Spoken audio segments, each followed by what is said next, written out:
So it's a pleasure for me to be here with you. And I think last year I was here, but not the year before. This is the second year that I am attending attending this discussion on Islamophobia. And as I saw the title, which is quite a complex reality, I went through all the titles of the paper. Unfortunately, I was not able to be with you this morning. And it's really a quick presence here with you. But what I wanted to discuss, and last year we were also talking about some of the issues, is once again we can have this, and we need to have this topic and Islamophobia. We need scholarship. We need serious studies about what is behind. My main concern today is, and this is part of the way I see the academic work, is how do we connect the academic work with the civil society? So how what we are doing is going to serve the civil society and serve political dynamics, because at the end of the day what we are talking about here is not only racism, it's a political discourse, an ideological discourse, something which is structured and has a specific logic. So my main concern today is to see within the civil society sometimes, and in the States when I was there recently, in Europe, there is the way Islamophobia could be a driving force for empowering activists, or in a broader sense within the community, also to nurture something that could be a victim mentality, could be something which is problematic, is the way we are self-defining ourselves. And sometimes by the way we are reacting to a reality, not to be able to be a force of proposal within the society.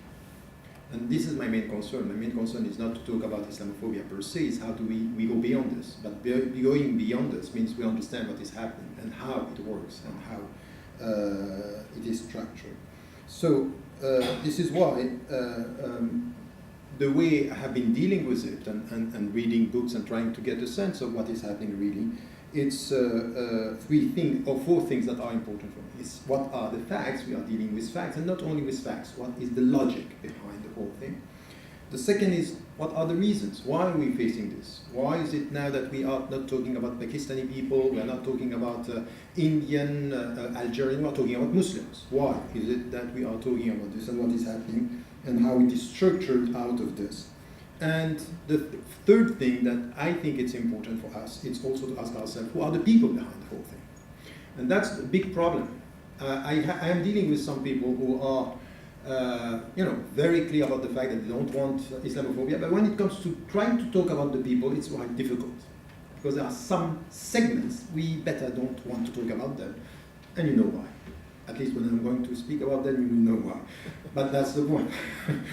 That's an important point. Why and how, who is playing this game and how this is structured within the society. It's not coming by accident. The people who are behind have a vision and they know exactly what they are doing. Not all of them and not the same to all of them, but at least we know that some are very powerful in the game that they are playing. And the last is, how do we counter this reality? And this is the point for me, it's just what could be the answer that we have when it comes to this.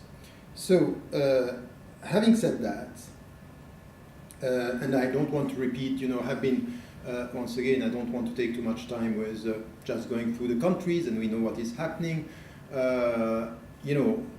15 years ago, I was, and I keep repeating this because it's quite worrying, but it's at the same time, there is a logic in the whole thing, is that I didn't thought 15 years ago that we will experience in the States what we are facing in Europe. So now it's very powerful, and it's structured, and they are connected. It's not that they are not connected. The people who are working in Europe are connected with people who are working in the States. So there is a link here, and there are logic within the society that you can see.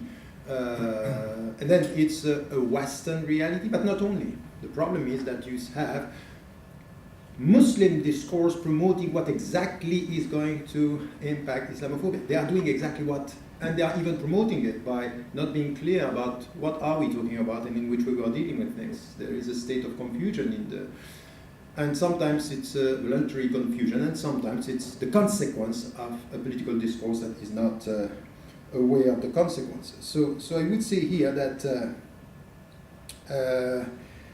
what we have as facts is it's in different countries. There is a logic behind this, and it's a process. Sometimes there are policies that are set within the societies, and what I think we need to get here, and this is why I value the work that you are doing in Berkeley, and what you want is to create a scholarship and a field that has to be studied. It's what happened with the history of the black movement, and what is the blackness and whiteness logic in the United States. So when, for example, Michael Alexander in the book The New Jim Crow, it's a very interesting way of coming back and say, look, now it's a serious. Be careful with the symbols, because Barack Obama, it's a symbol, but the dynamic and what is happening now is even worse than before. So the presence of the symbol could be, in fact, a counter reality, or a counter power to anything that could happen at the grassroots level. So what is happening with the Black Lives Matters today it's not about, we are only the victims. It's a system. It's systematized. It's a logic behind. And I think that this is why we have to go. The facts are not enough. So we have to deal, and this is my problem, that I supported the word of care, but I think it was limited. It was, and as we have also here, the CCEF, it's very important to have people saying, this is what is happening. Now, what is the logic behind?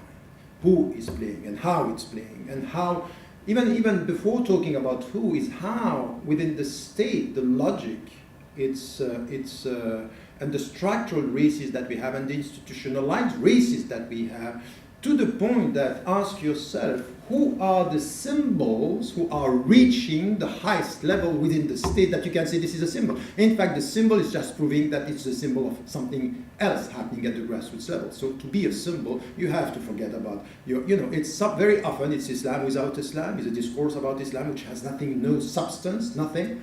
And we have this everywhere. I'm just coming back from Italy, before that in Germany, here in France, in the UK, it's all the same. It's all the same logic. So I would say here that even those who are playing the game of the state as symbols of success are in fact showing how the process is working at the grassroots level.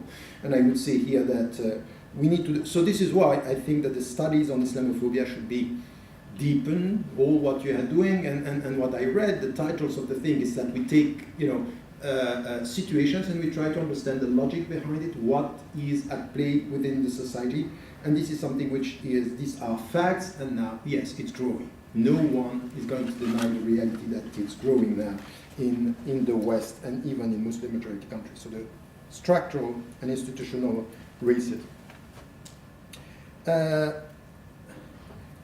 It's systemic in a way that the facts are, when we try to understand the logic, and I would say that this is something that I heard and read in many of the things that were published by Berkeley Institute and others, even here in France or in the UK,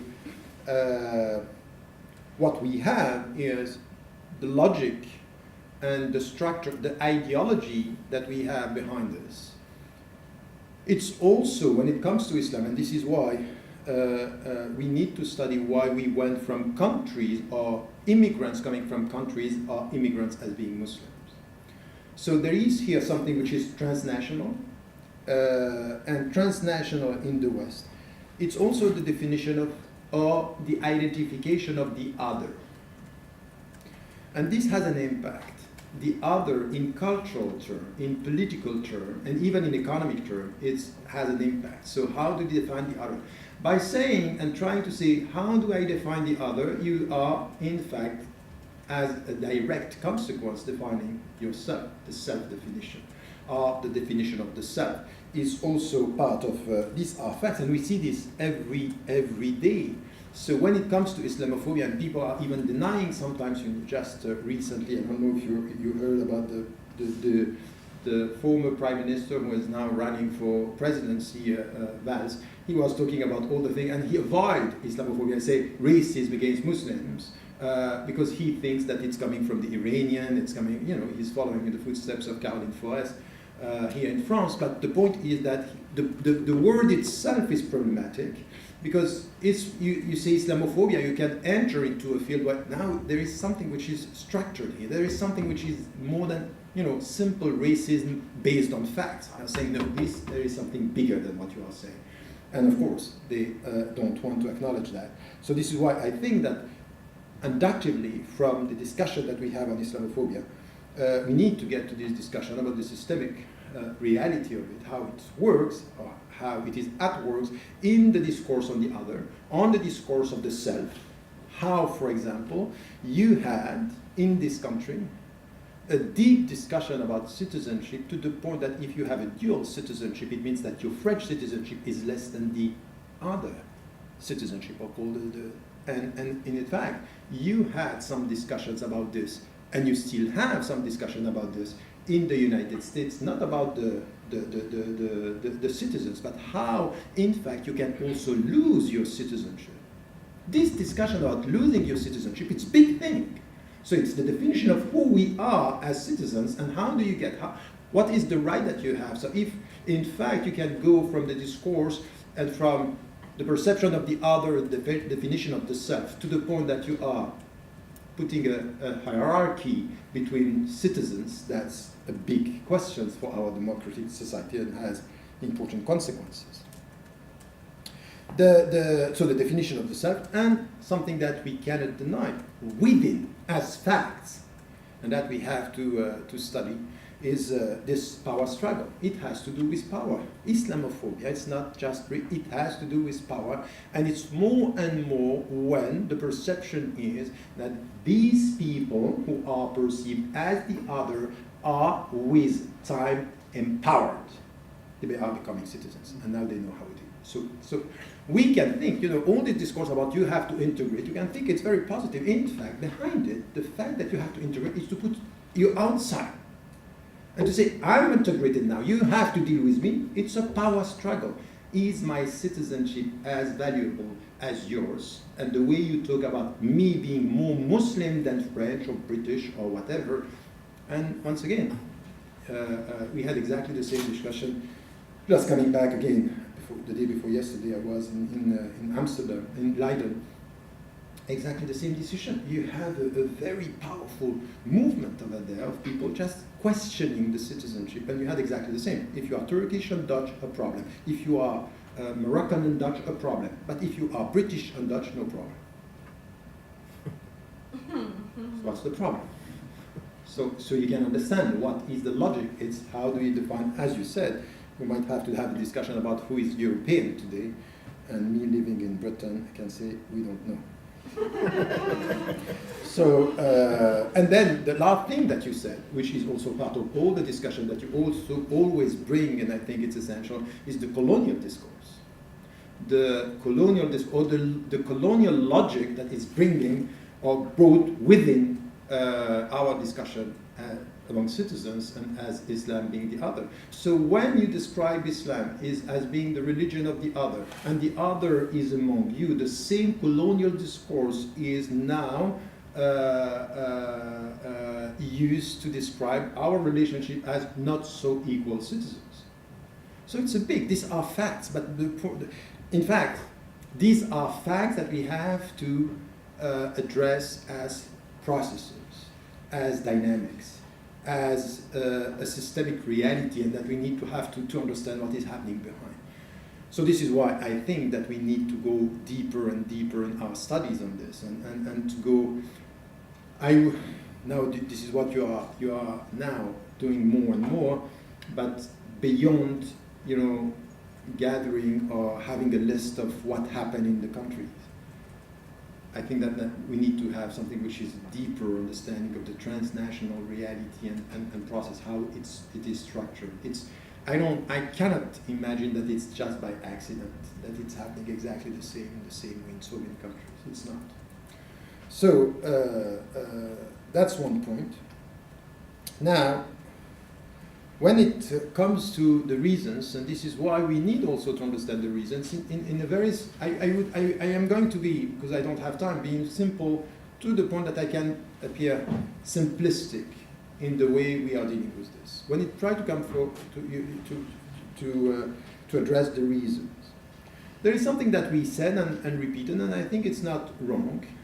It's the perception that the whole logic, and by the way, the definition of Europe was a negative definition, is who we are defined by defining who we are not, and mainly the southern, Mediterranean countries and Islam. Islam is not bad. It's very difficult for so many intellectuals and politicians to say Islam is a European religion.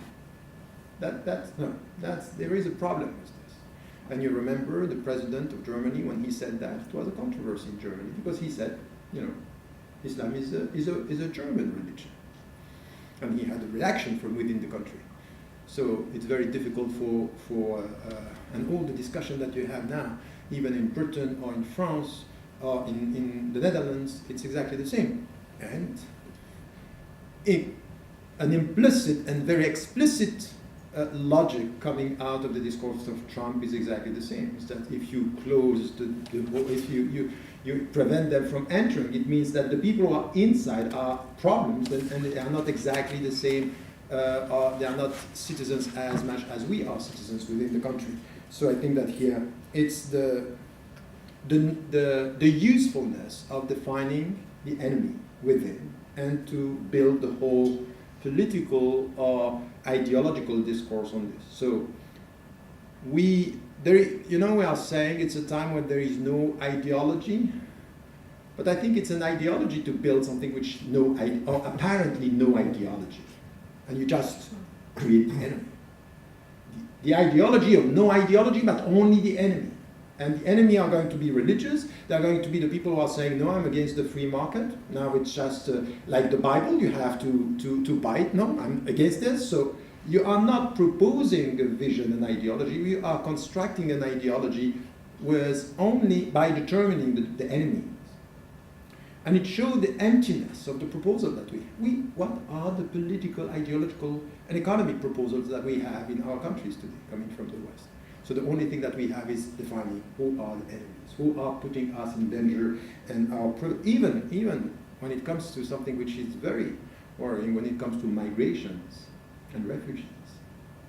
So the logic is them and the potential enemy that we are facing, and defining ourselves with no real understanding of, or at least proposing an ideology which is clear from our viewpoint. There is something which is deep also and real. I always, when we had the so-called Arab Spring, I never bought this. For me, it was not an Arab Spring. Anyway, and I said when I was writing something which was said by, let me just remind you of things that were said by great minds, even though we think that they are outdated. But Karl Marx said something which was very true, in the fact that the political logic or the political dynamic, it's based mainly on the economic dynamics that you have within the society. So the driving force, it's very often the economic side of the equation. And the economic side, even with Islamophobia and racism, it plays, of course. But I would say that there is something that we are facing now. We had the shift between economic to political. Speak about political, as if, you go and you speak in Egypt and say, what, in Egypt it's all about justice and freedom. This is what the people are all about. This is the same in Tunisia. We don't understand the political powers that even when the military were not there, they were there. They were controlling. The military are not only military. They are controlling 60% of the economic sector. So if you don't speak about economy and just, democracy is about how it works, as I keep on repeating, that when Bill Clinton is saying only 1% of the people are running this country, he means, yes, we have the political structure, but the economic power is the main thing. So we are shifting we are forgetting the economic side, going to the political, and now what is happening in our societies in Europe is to shift from the political to the cultural. Meaning what? meaning the lack of vision and the lack of policies helping us to go towards more social justice and equality and pluralism. So what are the political proposals that we have coming from the politicians and coming from the institutions in the civil society promoting social justice and helping the people to be equal citizens? It's not there. All the discourse that we have on the suburbs, for example, here in France, or the inner city in the United States, what is this? It's not working. So when you don't have political answers based on an economic vision, use the cultural. That's the easiest way. And the cultural could be the religious. So this shift, it's a political game. And it's a very powerful political game, because with this you are going to play with fears, you are going to play with emotional politics, no longer politics and policies. So this shift, these are the reasons that we see the people, they don't know how to do. And they are using this. You can say whatever you want about terrorist attack and we have to condemn. No one can deny the fact that some politicians are instrumentalizing them for political reasons because they don't know how to deal with their society. And both on the left and the right-hand side of the political spectrum. In this country, since 2005, when the people were taking to the street against, in the suburbs, what was done in this country? What have been done in this country? Nothing in socio-economic terms. So when you shift this, but we keep on talking about the headscarf, we keep on talking about double citizenship, the national identity, we keep on talking about, and that's as if, and even the price of the pain au chocolat in the country. So I think that the reasons here are, part of it is this, and I would say this is mainly one of the main reasons that we have. So the shift from economic to political to cultural, and then not to reconnect the three dimensions. And I would say also that among the reasons are the people behind. And this is where I come to the third point, the people behind who is going to set the scene of this discourse. Without neglecting the role of the media. And by the way, controversies and conflicts on the cultural side based on political, emotional politics makes money. This makes money. And they are making money. Speak about Islam, you are making money. And that's the reality everywhere. It's the reality in the States, it's the reality in all the European countries. It takes, not so much effort just to create the controversy. You take an anecdote, you just build on it, and you say, we are in danger. And this is spreading fear, making money out of fear. And this is also something which is one of the reasons that we see very, very, in fact, negative logic. That, for example,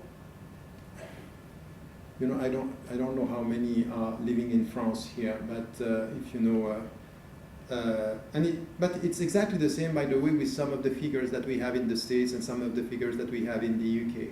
In fact, some of the figures who are very controversial in what they say are getting audiences, and they are helping the media to get audiences. So it's a vicious circle. So we don't like what they say, but we bring them just to have programs and the audience and everything, and the discourse is there. And if you go to talk to them, and even if you are reasonable, when it comes to emotional politics, it's very, very, very paradoxical. Because if you, in a reasonable way, you win the argument, you may lose the game. Because of perception, because of, we told you they are dangerous. We told you that there is so that's something which also is part of some of the reasons that we have when it comes to the media. Last thing that I wanted to say, it's about the people. And here, when it comes to the people, we can't deal with Islamophobia in the West, for example, and even in some Muslim majority countries without getting the domestic issues and the international. It's connected. It's connected. And this is why I like Warshawski, who is based in Jerusalem, saying, in fact, you have to look at what is happening in the West now, connected to the world, and it's global. So we are what is happening. It's happening for a reason. It's connected. So the people that I see on the ground are nurturing this and happy to do this. Of course, they are anti-religious organizations. Meaning by this that some, and I can understand, it's a fair positioning saying the coming back of religion, not only one, but religions, it's the coming back of more prohibition and more strictness in anything which has to do with social morality. And then Islam is bringing back this. When you have, for example, the representative of the Catholic Church saying, the Muslims in Europe help us to dare again speaking about God, he's saying that the Muslims are bringing something back, and for some people, something that was not expected. What was not expected is after 3 generations of Muslims, the practice of Islam is increasing, not progressing. That was not expected. And more than that, it was not expected that the more educated are more practicing. So the more they got knowledge, the more they are practicing. Which was expected is, with time it's going to be over. They are going to follow the trend, which is not happening. And it's not only, this idea that we had even with political Islam in the Muslim majority countries is when you are poor, there is no hope, you come to Islam. That's a very, very, by the way, a very simplistic position, which is completely disconnected from the reality on the ground in Muslim majority countries, and even with Christianity, even in the liberation theology, it's not when there is no hope that we come back to God. That's an atheist statement, by the way. It's a sociological statement, not understanding in which way faith is playing when it comes to social dynamics. So this is what I would say here that you have. And sometimes within this anti-religious trend, there are 2 trends that we are facing now that are important. And I want you to get me right. Some of them, not all of them. But for example, some of the feminist movement are anti-religious because they think that religion per se, it's against women's rights. And you cannot deny this is happening, and I am facing some of these people. Not all the feminists.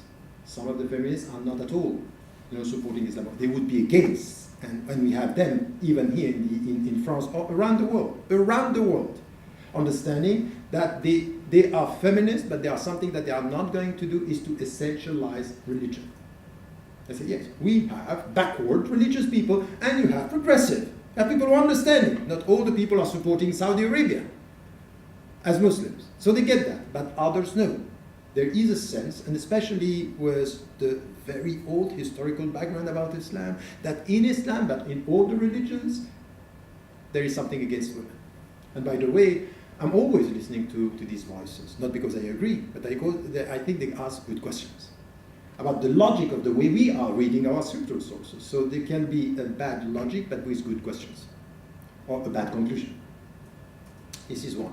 The second, not all of them, but some of them, have the impression or think that when it comes to religions, there is no way for religions to accept homosexuality. And some of them are very powerful in saying the coming back of Islam or Islam in the West is going to have an impact and promoting homophobia. Can we deny the fact that there is homophobic discourses within the Muslim communities? We can't. That you say, I don't agree, doesn't mean that you have and you can accept homophobia.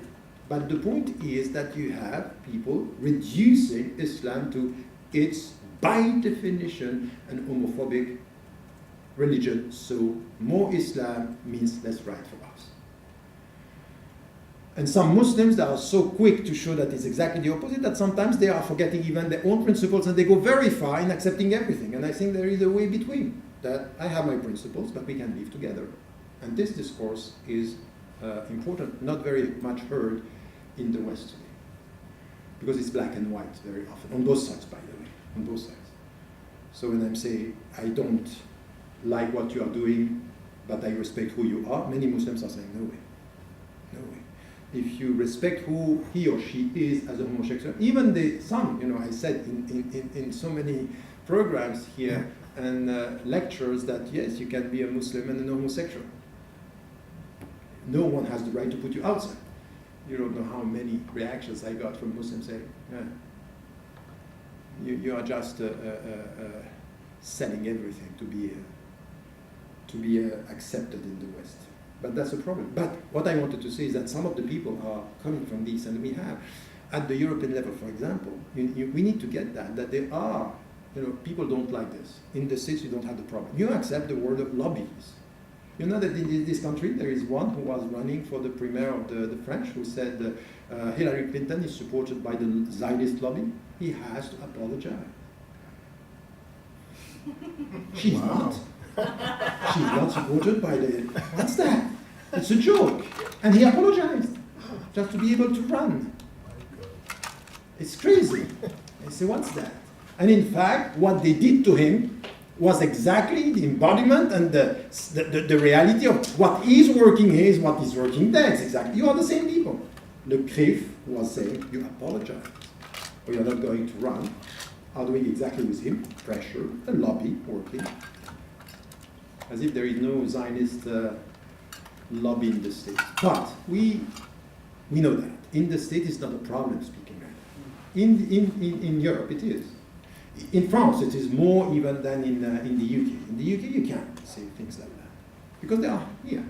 At the European level, anyone, any parliamentary working there knows that there are lobbies working. And they are pushing. It's not only pharmaceutical or tobacco. No. These are people who are working at the highest level. And they have an agenda. And so what? We know it works like that. But it's not because we don't name them that they don't exist. They exist and they are there.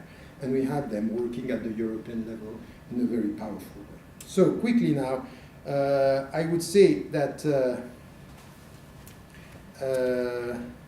as I said, what the people, and sometimes it's important to face them. And I think that sometimes we don't do this. Muslims themselves are promoting Islamophobia. From within, ex-Muslims or moderate Muslims, or they are promoting. And if not directly Islamophobic, the impact, they are entering into the logic. What they are saying is helping to construct the discourse that is going to say yes. So we have this, and we have sometimes to face them.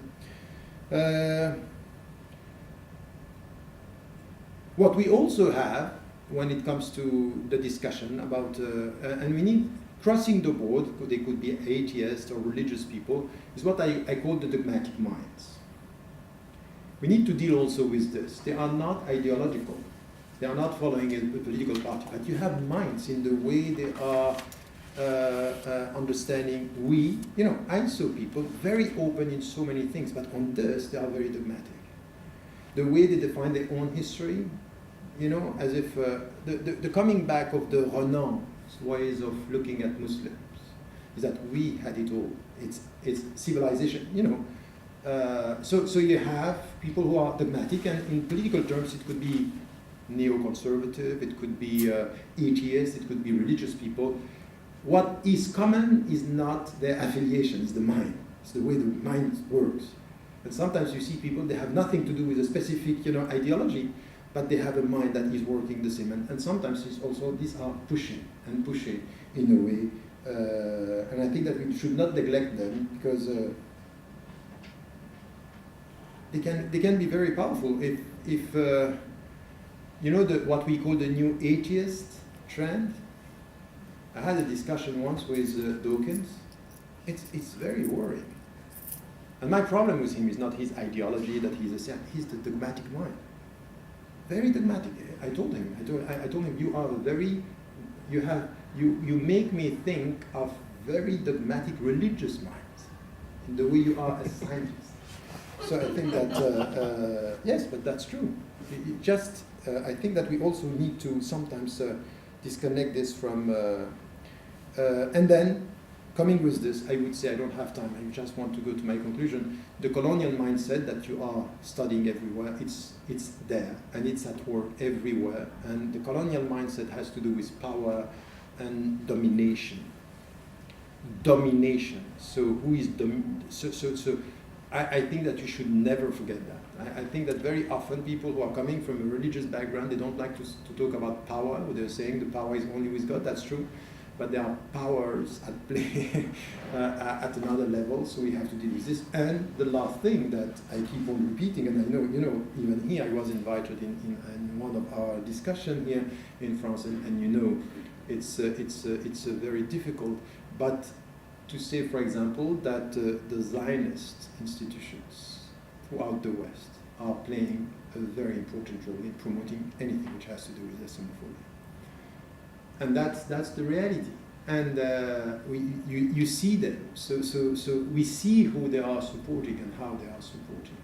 And by the way, just look at who were among, some who are pro-Zionist, how many ended up supporting Trump.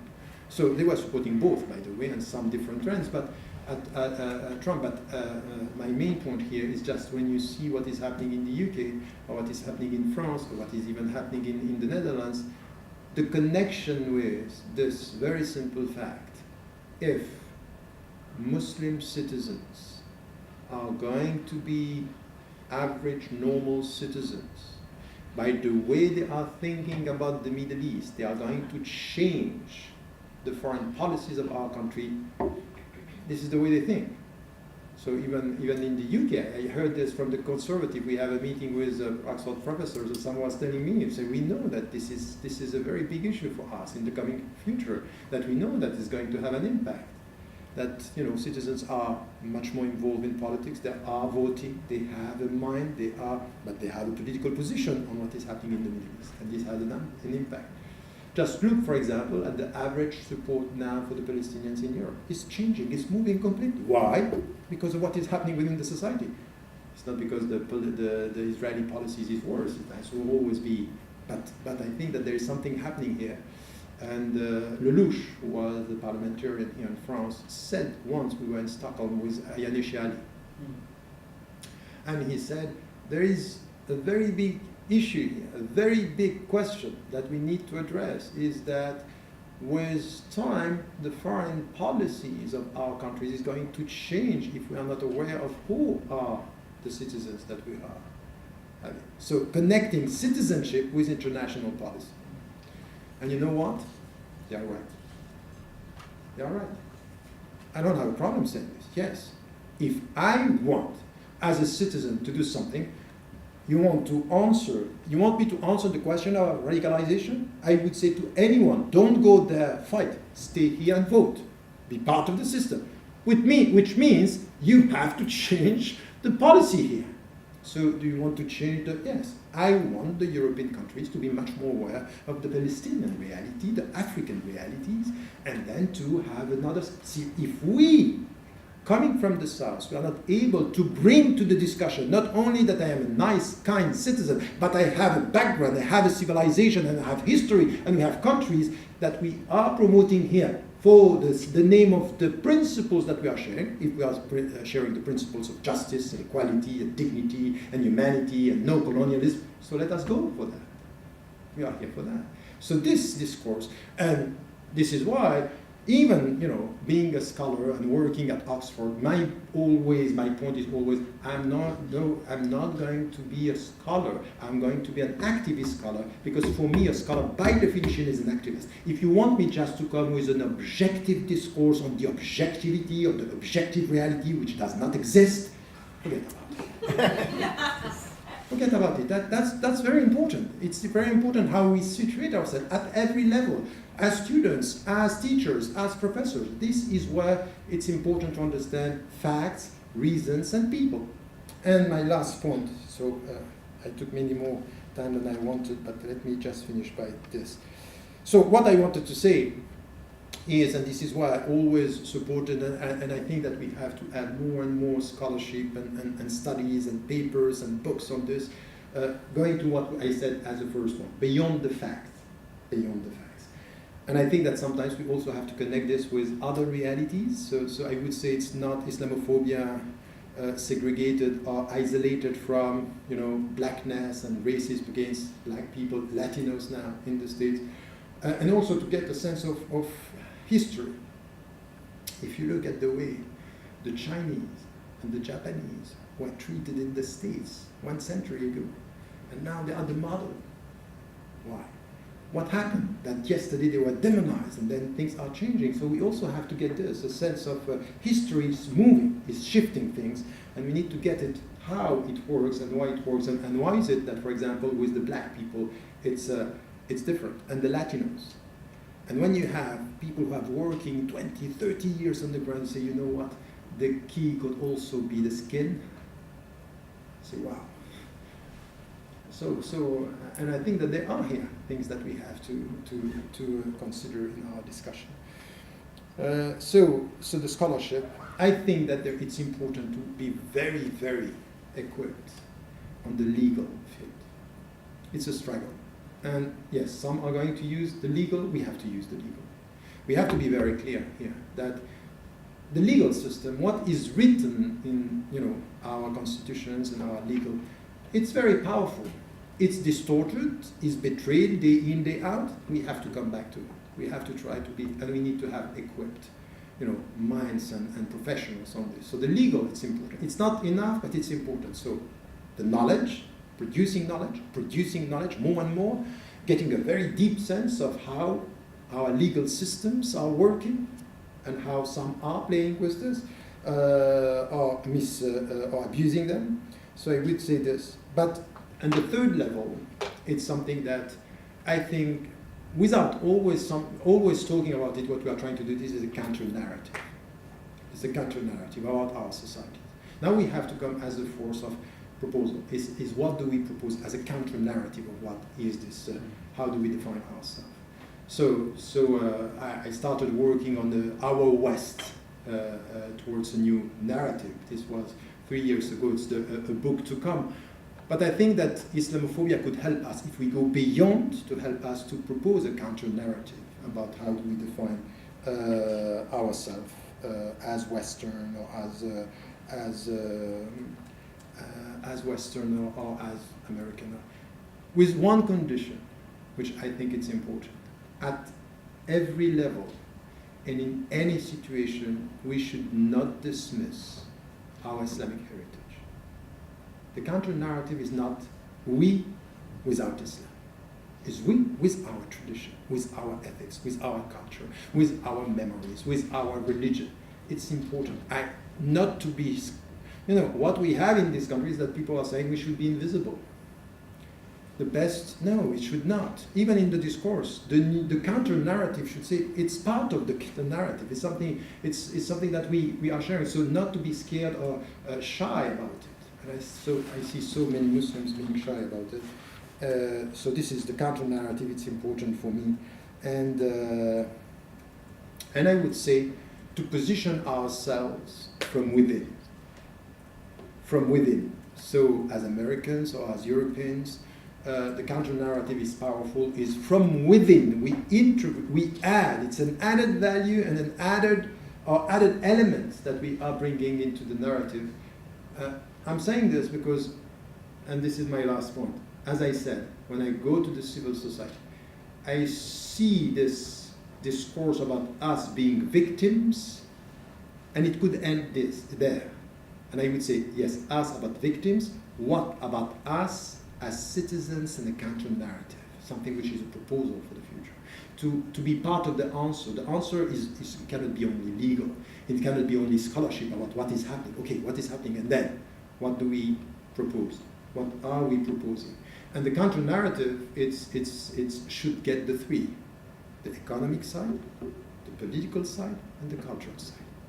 And religion as part of what I call the cultural in a broader sense, but religion is there, of course, and we have to be quite clear that we are not diminishing or underestimating one of the areas, because I think that the narrative, anyone who's talking about the narrative and think it's only cultural and has nothing to do with economic power relationship or political power, that's a joke.